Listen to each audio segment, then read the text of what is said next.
और एक बात है, हम लोग का कुछ चीज़ के लेके हम लोग का थोड़ा सा एग्रेसिव हो जाना जरूरी है। एग्रेसिव स्टैंड लेना जरूरी है कर्मी लोग को। कैसे?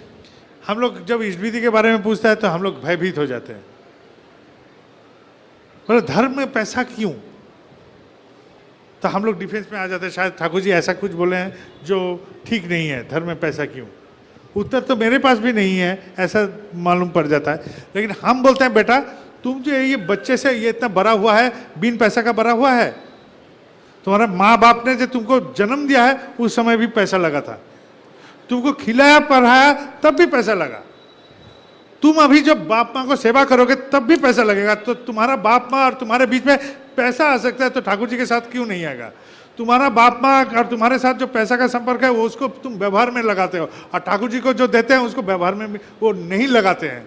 यही फर्क है। और धर्म में पैसा और तुम्हारा प्रेम में पैसा आ जाता है। बाप माँ के साथ संतान का प्रेम, वहाँ पैसा कैसे आ गया? हम पूछेंगे, पूछिए उसको। तुम चलो बोलता है कि धर्म में पैसा क्यों? हम बोलता है तुम्हारा ये स्नेह बंधन में पैसा क्यों? तुम्हारा माँ बाप के बीच में तुम्हारा स्नेह बंधन है ना, तो उसमें पैसा क्यों है? बाप माँ को बिना पैसा का दवाई खिला के दिखा दो, नहीं होगा, वहाँ भी पैसा लगेगा। तुम्हारा स्कूल जाएगा, तुमको बाप माँ बिना पैसा का स्कूल में नहीं दे पाएगा, उसके लिए कपड़ा भी पैसा का ही खरीदना पड़ेगा। तो सब जगह पैसा लगता है। तुम खाली ठाकुर जी के बारे में पूछते हो पैसा क्यों?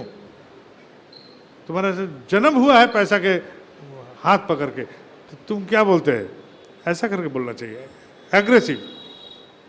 एग्रेसिव टोन होना चाहिए। हम क्यों ईष्टविधि करते हैं? हमको जानना जरूरी है। मेरे सारे चिंतन, मेरे जितना कमिटमेंट्स, मेरा जितना थॉट्स, सब कुछ पे कंसिस्टेंसी आता है, उत्साह आता है जीवन में। ठाकुर जी के लिए कुछ करते हैं, ये उत्साह से, उत्साही आदमी कुछ भी हाथ देगा तो वो तो करेगा, सक्सेसफुल हो जाएगा। हम लोग सत्संग में सक्सेसफुल तो इसी काम के लिए सक्सेसफुल है, ईश्वरी के कारण। एक ही जगह में एक आदमी डिमोरलाइज होता है, हम लोग पॉजिटिव हो जाते हैं। क्यों? मेरे ठाकुर जी के साथ संपर्क है, नाता है, इस कारण। आप लोग बुलंदी से लड़िए, कोई चीज़ में संशय मत कीजिए। जो बाबा जी वहाँ बोलता है ना सत्संग में पैसा, वो बाबा जी का कान पकड़ के हम बोल सकते हैं तुम बेटा बाबा जी गिरी कर रहा है, जो कुर्सी में बैठा वो पैसा से नहीं तो क्या हवा में आया था? वो भी तो पैसा से आया था। कोई डरिए मत, हमारे पास से ठाकुर जी ये ग्रहण करके हमको कृतार्थ कर रहे हैं, उनको वो पैसा जरूरी नहीं है। हमको तो कपड़ा ढकने के लिए पहनना पड़ता है, बनियान पहनते हैं, कुर्ता पहनते हैं, हमको ढक्कन चाहिए। घर में एक तो ढक्कन चाहिए ना, आके दरवाज़ा बंद करके थोड़ा सा लुंगी पहन लिए कि अंडरवेयर पहन लिए, करते हैं ना घर में। ठाकुर जी का वो भी फुर्सत नहीं था, उनका बाथरूम में भी भक्त जाके खड़ा होते थे, जो से भक्त, बाथरूम में भी दरवाज़ा नहीं लगता था। ऐसे नंगा साधु कभी नहीं देखिएगा। वो ठाकुर जी मेरा है, आबरू नहीं है, कोई आबरू नहीं है, एकदम बेआबरू है। तुमको तो बात करने के लिए वहाँ फुस करना पड़ता है, जितना सब करता है ना बाबूजी सब। ठाकुर जी का सब बात है नंगा एकदम खुला, एक धोती बस, खाली बदन बैठे हुए, और चौकी में बैठे बैठे इतना बड़ा कुछ कर दिया है। हम लोग क्या कुछ बोलने लायक आदमी थे? धर्म का क्या बोलेंगे? हम लोग का धर्म ज्ञान क्या है, क्या रिसिम है? और इतना सारे महान कार्यक्रम में हम जुट गए हैं।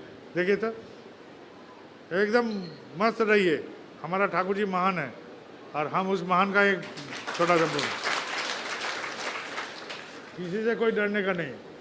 हम लोग का लाइन एकदम ठीक है, हम लोग से बेहतर लाइन में कोई नहीं जाएगा,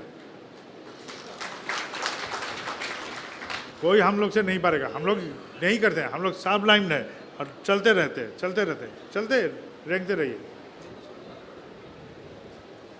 हम लोग को कोई रोक नहीं पाएगा। दिन का शुरू से अंत तक कभी ना कभी ठाकुर जी तो आते हैं मेरे मन में, आते हैं ना? आते हैं कि नहीं?